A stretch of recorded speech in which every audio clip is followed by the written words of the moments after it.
Okey, Assalamualaikum dan selamat pagi. Assalamualaikum cikgu. Waalaikumsalam cikgu. Kamu semua apa khabar? Sihat? Sihat, alhamdulillah. Sihat cikgu. Alhamdulillah. Awak semua dah makan belum? Sudah. Dah cikgu, makan, baru okey. je makan. Oh, bagus. Baru je makan. Okey, bagus. Okey, makan apa tu? Makan nasi, daging kicap dengan telur. Oh, TMI sangat awak ni. Wow, kan? Okey. Okey. Cikgu pun dah makan. Okey. Okey, Cikgu kita makan apa? cikgu makan cekodok pisang je. Okey. Kesian cikgu. Diet ke cikgu? Janganlah diet. Tak adalah, cikgu tak diet pun. Okey. Okey, kita teruskan kelas kita. Okey. Sebelum tu cikgu nak semak kehadiran awak. Okey, sorry. Sebelum cikgu semak kehadiran. Okey. Awak nampak tak yang cikgu share ni? Nampak? Okey. Nama cikgu Rabiatul Adawiyah binti Abdul Razak. Okey, tarikh hari ni 11 hari bulan 6 2021. Okey, tajuk kita pengenalan kepada pembuka selera. Kod khusus kita HT0122-2012 C06. Appetizer Production. Boleh? Boleh. Okey, ini kita punya tajuk pada hari ni. Okey. Okey, cikgu nak semak kehadiran. Semua hadir ke hari ni? Seorang tak datang cikgu. Seorang tak datang. Okey, siapa yang tak hadir tu? Fadil. Fadil. Okey. Okey, Fadil tak hadir ya. Okey, tak apa. Okey. Okey. Okey, tak apa. Kalau Fadil tak hadir, tak apa. Cikgu akan teruskan kelas kita. Okey, sebelum cikgu mula, cikgu nak beritahu awak beberapa tata tertib lah sebelum kita mulakan kelas online kita ni. Yang pertama, awak semua kena berpakaian sopan. Okey, memberi salam kepada pengajar. Lepas tu, awak kena onkan mic dan kamera. Okey, awak kena onkan mic bila cikgu bertanya soalan, awak kena jawab dengan sopan ya. Awak kena jawab dengan sopan dan kalau awak ada soalan pun awak kena bertanya dengan sopan. Boleh? Boleh Boleh cikgu. cikgu. Okey, bagus. Okey. Memandangkan negara kita sekarang dilanda COVID-19. Okey. Cikgu nak ingatkan awak tentang beberapa SOP yang telah ditetapkan oleh kerajaan yang kita patut patuhi. Antaranya yang pertama, benda yang wajib sekali, kita kena pakai mask bila kita keluar daripada rumah. Sekarang kita digalakkan pakai 4 apply punya mask kan. So kita kena pakai 2. Satu kita pakai mask yang medical tu, lagi satu kita pakai yang kain. Okey, betul. Yang kedua, kita kena bawa apa sentiasa? Sanitizer. Okey, betul. Kita kena sentiasa bawa hand sanitizer. Okey. Yang ketiga, bila kita keluar nak pergi beli barang ataupun nak pergi mana-mana, kita kena amalkan penjarakan sosial berapa meter? 1 meter daripada orang lain. Okey. Betul. Itu antara SOP yang ditetapkan. Selepas tu, antara beberapa perkara yang awak boleh amalkan, bila awak balik rumah, awak boleh terus mandi. Bila awak dah keluar, awak boleh terus mandi dan awak cuci tangan lah. Pakaian yang awak pakai tu awak kena asingkan daripada pakaian yang lain. Okey, boleh Boleh. Boleh cikgu. Okey. Semua dah tahu tajuk kita. Pengenalan kepada pembuka selera atau nama Inggeris dia kita panggil appetizer. Okey. Tujuan kita pada pagi ni, pelajar-pelajar mesti boleh terangkan maksud pembuka selera, nyatakan jenis-jenis dressing. Okey, nyatakan jenis-jenis pembuka selera. Ada 3 tujuan yang awak boleh dapat. Okey. Boleh? Boleh. Boleh. Okey. Kenapa cikgu ajar awak tentang 3 benda ni supaya awak akan dapat mengetahui lebih terperinci lah tentang apa itu pembuka selera. Okey, sebelum cikgu masuk ke slide kita, cikgu nak tanya. Awak tahu ke pembuka selera tu apa? Tak tahu cikgu. Okey, tak tahu. Dressing? Tahu. Tak tahu. Tak tahu, tak tahu. Okey, maybe awak tahu tapi awak tak tahu lebih mendalam lah. Betul? Betul betul. Okey. Betul. Okey. Kalau awak tak tahu lebih mendalam tak apa, hari ni cikgu akan ajar awak lebih mendalam apa itu appetizer. Okey. Okey. Kita pergi dekat pembuka selera. Kita pergi dekat definisi dia. Definisi pembuka selera. Okey. Pembuka selera ni sajian pertama sesuatu hidangan. Ia berfungsi sebagai rangsangan selera. Okey. Dihidangkan secara sejuk dan panas. Okay. Ciri-ciri pembuka selera ni, yang pertama, porsi dia mestilah kecil untuk membuka selera. Kedua, kombinasi di antara appetizer dan hidangan seterusnya mestilah sesuai. Maksud dia dekat sini, kalau appetizer awak dah hidang dia pedas, main course awak kena hidang dia kurang pedas. Kurang, kepedasan dia tu kurang supaya dia balance lah antara dua tu. Okey, boleh? Okey. Yang ketiga, bahan yang digunakan untuk appetizer tidak berulang dengan hidangan seterusnya. Okay, contohnya kalau appetizer awak dah hidang dia punya bahan dalam appetizer tu awak dah hidang untuk seafood. Lepas tu main course next tu takkanlah awak nak hidang seafood lagi kan? Awak mesti akan hidang chicken ke beef ke untuk supaya dia tak berulang lah seterusnya. Okay, next kita pergi dekat dressing. Okay, dressing ni adalah cecair atau separuh cecair yang digunakan untuk menambah rasa kepada pembuka selera. Okay. Tujuan dressing dalam pembuka selera adalah yang pertama untuk menambahkan rasa, yang kedua untuk meningkatkan rasa, yang ketiga untuk mencegah perubahan warna, yang keempat untuk membantu memegang bahan bersama, yang kelima untuk pastikan bahannya lembap. Contohnya kalau kita makan salad, kita mesti nak makan salad tu macam basah-basah sikit kan. Bukan tadi kita nak makan kering sangat. Nanti kita punya tekak akan rasa lain, rasa kering. Lepas tu kita macam, tak naklah makan macam tu.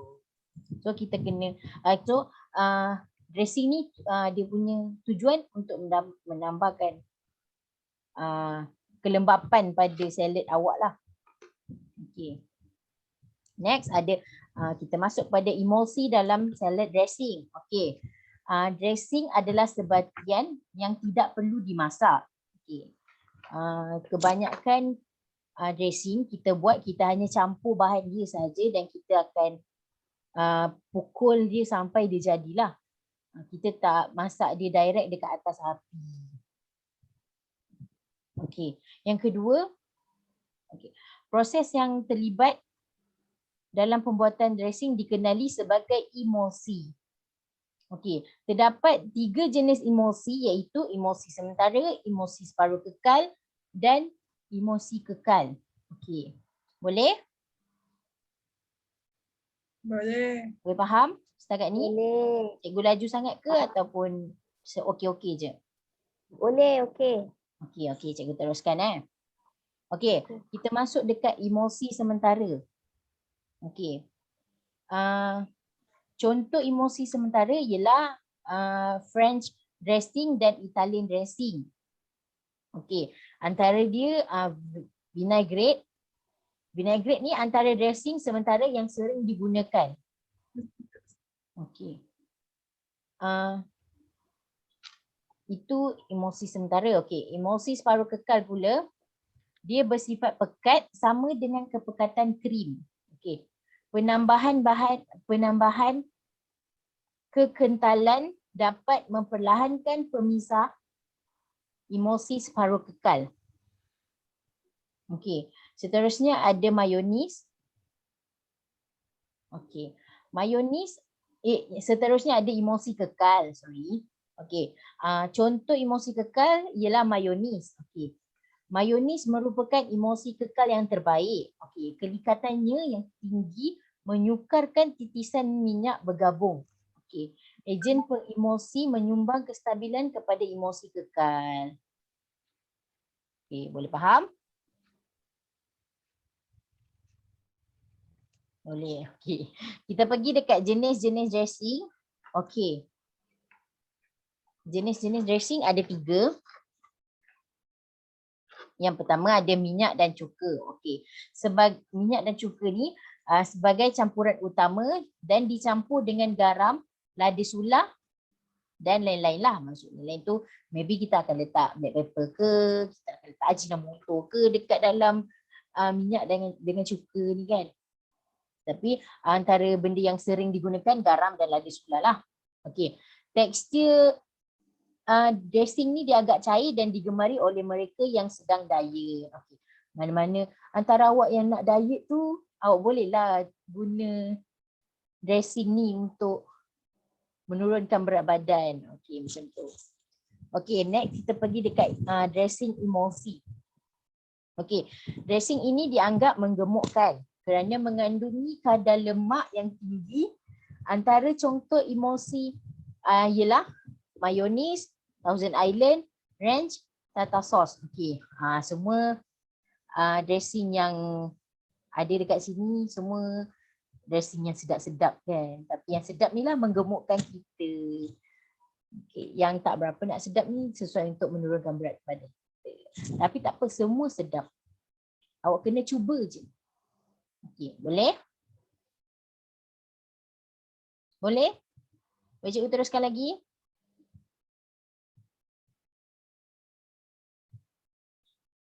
Okey, boleh. Okey. Seterusnya ada lain-lain dressing. Okey, cook dressing antara contoh dressing lain. Okey. Rupanya hampir sama dengan mayonis tapi dia mempunyai rasa yang masam. Okey. Cook dressing ni dibuat dengan tepung gandum dan telur dan kuning telur dan diperasakan dengan garam, mustard dan lain-lain lagi lah. Dia menggunakan sedikit minyak atau tidak menggunakan minyak langsung. Okay. Next. Okay, next kita pergi dekat jenis-jenis pembuka selera. Okay, yang pertama ada jenis pembuka selera salad. Okay, apa itu salad? Okay, salad ni merupakan sejenis hidangan dalam jumlah kecil yang digaul dengan sos dan dressing. Itu maksud istilah salad lah. Okey. Okay, kita pergi dekat klasifikasi salad.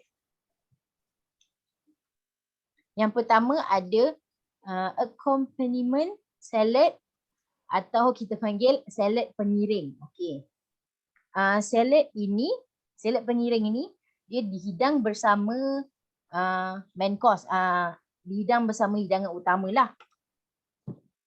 Okey, fungsi dia sama seperti hidangan iringan. So dia mengiring je lah, dia bukan main. Dia iring main course. Okey. Contoh salad pengiring ni adalah coleslaw. Biasa kita makan, even dengan kalau kita pergi KFC lah, kita pergi KFC, kita akan dapat dia side kan. Yang main dia tu ayam dia. Itulah contoh salad pengiring coleslaw ni. Yang kedua ada appetizer salad. Okey. Okey, appetizer salad ni fungsi dia untuk merangsang selera. Okey, untuk merangsang selera. Porsi dia tak terlalu banyak dan tak terlalu sedikit. Dia sedang-sedang saja. Okey. Seterusnya ada main course salad. Okay. Main course salad ni atau lebih dikenali sebagai salad berprotein tinggi. Okey. Tujuan main course salad ni adalah mengenyangkan. Okey. Contoh main course salad ni adalah chicken salad with breast chicken. No. Okey. Contoh dia salad with breast chicken lah. Macam tu lah. Dia menggunakan bahan-bahan seperti telur, keju, daging, ayam dan sebagainya lah. Okey. Yang kedua ada dessert salad. Okey. Yang kedua ada dessert salad. Okey. Dessert salad ni salad yang manis dan biasanya mengandungi buah-buahan lah. Okey. Yang seterusnya ada spread course salad. Okey. Spread course salad ni dikenali sebagai salad yang berasingan. Fungsi utama salad ni untuk mencuci dan melegakan tekak setelah menikmati hidangan yang berlemak. Okey. Boleh Boleh. Okey. Seterusnya kita masuk dekat jenis-jenis salad. Okey, jenis-jenis salad ada 6. Yang pertama, kita ada green salad. Green salad ni dikenali sebagai garden salad yang terdiri daripada sayuran-sayuran berdaun seperti salad, bayam, arugula dan escarole. Okey. Green salad ni dia terbagi kepada ada dua kategori. Yang pertama dia ada toast. Okey, dia ada toast. Toast ni salad yang digaul dengan dressing. Toast salad yang digaul dengan dressing. Okey. Yang kedua adalah kompos. Kompos ni dia salad yang tidak digaul dengan dressing tapi kita tuang dressing dekat atas dia. Kita tak gaul tapi kita tuang. Okay. Yang kedua ada vegetable salad ataupun nama lain dia kita panggil legumes atau pasta salad lah. Okey, perbezaan vegetable salad dengan green salad ni, vegetable salad ni dia menggunakan semua jenis sayuran. Semua jenis sayuran. Bukan hanya sayuran hijau je. Yang green salad ni nama pun green salad, kita pakai salad yang hijau-hijau lah. Yang legumes atau vegetable salad ni dia guna semua sayur. Dia bukan guna salad hijau saja. Dia guna lobak merah, timun, bawang, tomato, semua dia guna. Itu beza green salad dengan vegetable salad. Okey. Yang ketiga kita ada bound salad. Okey. Bound salad ni merupakan campuran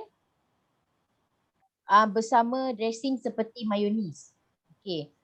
Contoh bound salad ni ialah salad ayam, salad tuna, salad telur dan salad kentang. Okey. Seterusnya kita ada fruit salad.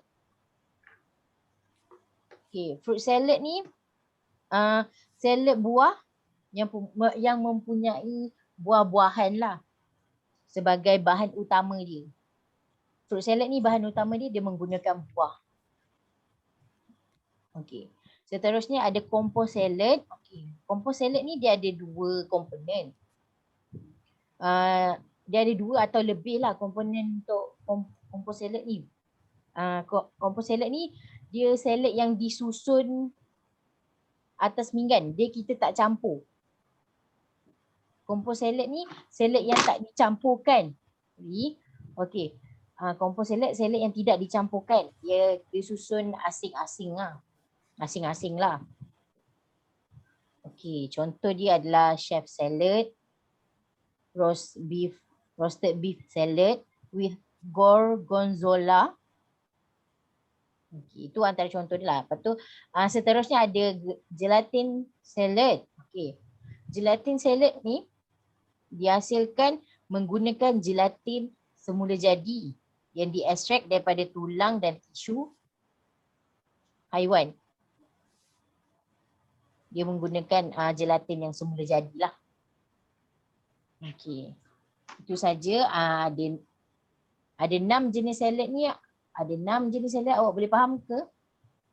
Satu-satu Boleh. jenis yang cikgu dah terangkan. Okey, boleh faham. Bagus.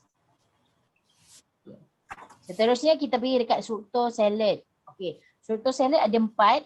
Yang pertama base, yang kedua body, yang ketiga dressing, yang keempat garnish. Okey, boleh? Okey, apa itu Boleh. base? Base ni tapak pada salad. Dia paling yang bawah sekali. Lepas tu body ni adalah bahan utama dalam salad. Dressing pula cecair atau separuh cecair yang cikgu terangkan tadi, dia berfungsi untuk menambah rasa kepada salad. Okey. Garnish ni hiasan yang bertujuan untuk menjadikan salad kita lebih nampak menarik untuk dimakan. Boleh? Boleh. Okey. Seterusnya Boleh. kita pergi dekat hors d'oeuvre. Okey. Hors d'oeuvre diambil daripada perkataan French yang bermaksud outside the work. The work. Okey. Hors d'oeuvre ni dikenali sebagai hidangan pembuka selera yang bersaiz kecil ataupun kita panggil dalam bahasa Inggeris small bite lah. Okey. Hors d'oeuvre dia terbagi kepada 2 kategori iaitu panas dan sejuk. Okey, hors d'oeuvre ada 2, panas 1, sejuk 1. Kita panggil hors d'oeuvre small bite atau bersaiz kecil. Okey, kita pergi dekat hors d'oeuvre sejuk dulu. Yang pertama kita ada kanape. Kanape ni ada 3 struktur. Yang pertama base, kanape punya base. Yang kedua kita panggil spread ataupun inti atau sapuan dia. Yang ketiga ada garnish ataupun hiasan dia lah. Okey, seterusnya ada koktail. Okey, koktail ni, istilah koktail ni kita tak pakai dekat minuman yang beralkohol saja. Kita pakai dekat makanan juga. Okey, dia kenapa kita panggil koktail? Sebab dia menggunakan seafood yang disusun di atas cawan. Cawan yang bentuk cawan koktail tu lah. Okey, yang ketiga kita ada relish. Relish ni ada 2 kategori iaitu satu, dia dihidang sebagai sayuran mentah. Yang kedua, dia dihidang bersama sebagai jeruk. Okey, seterusnya kita ada dip. Okey, dip ni ataupun kita panggil pencicah. Dikenali sebagai pencicah yang disediakan untuk makan bersama dengan sayuran atau jeruk. Boleh?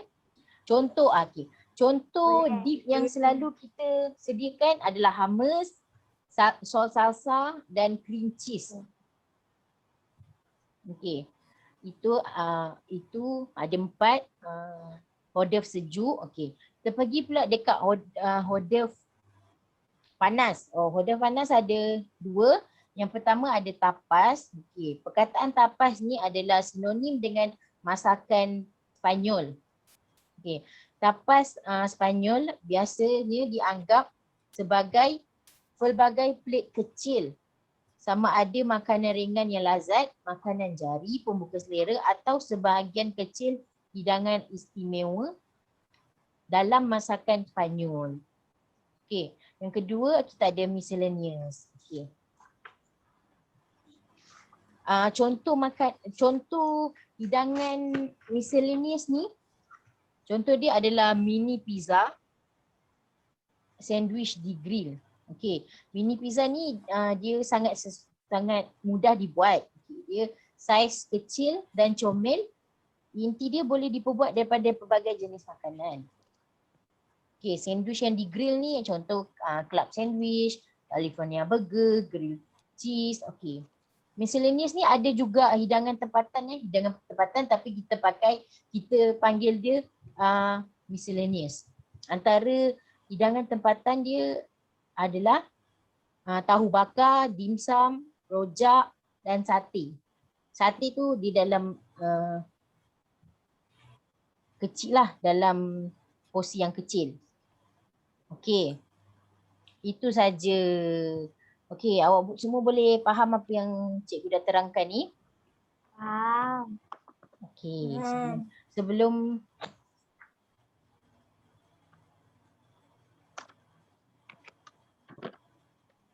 Okey, sebelum cikgu teruskan dekat kertas penerangan, awak ada apa-apa soalan?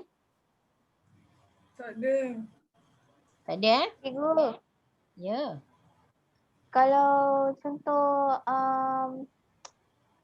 kalau ada apa nama? Appetizer yang boleh mengenyangkan, yang tu memang jenis appetizer yang mengenyangkan tu main course ke apa je? Bukan main course. Dia bukan main course, dia salad, dia appetizer lah. Tapi dia boleh mengenyangkan kita sebab kita guna bahan-bahan yang kita gunakan tu. Kita guna bahan utama dia macam ayam, bahan yang berprotein lah. Okey. Protein kan boleh mengenyangkan kita kan. Sebab tu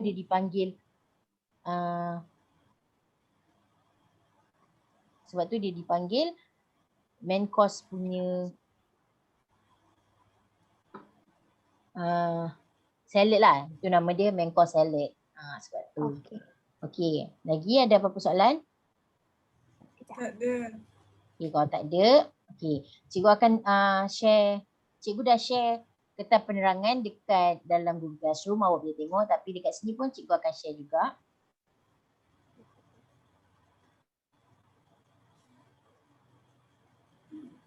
Okay, awak boleh nampak? Boleh.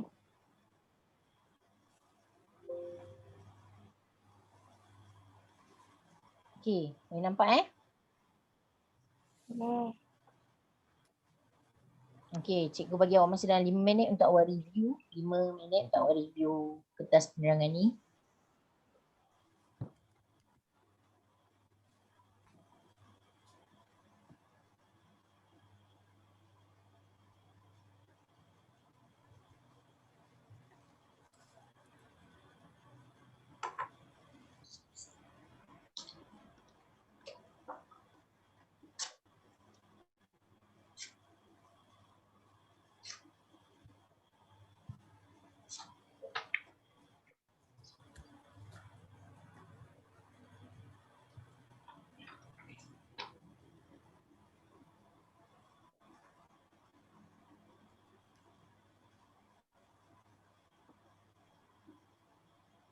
Ni kat sini ada contoh green salad, vegetable salad, awak boleh nampak lah.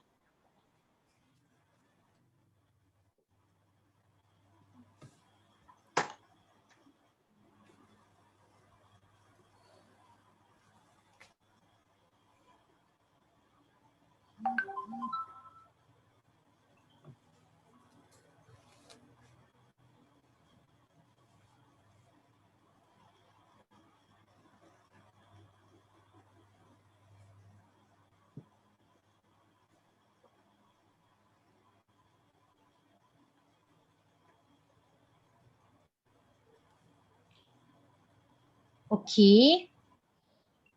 5 minit dah tamat. Okey. Sebelum cikgu teruskan, awak ada apa-apa soalan tak?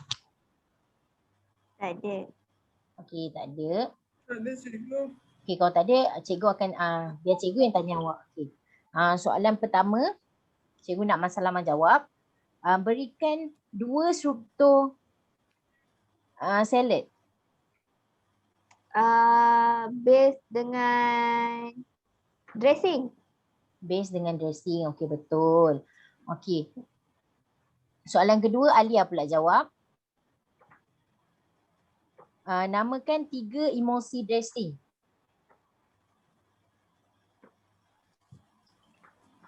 Tak ingat cikgu. Okey, awak tak ingat. Okey, Mak Salamah boleh bantu? Boleh. Apa dia? 3 tu. Emosi sementara, lepas tu kekal dengan separuh kekal. Okey, betul. Okey. 3 emosi dia adalah sementara, separuh kekal dan kekal. Bagus Mak Salamah. Alia pun bagus. Okey. Next, cikgu dah bagi kertas tugasan dekat dalam Google Classroom. Awak boleh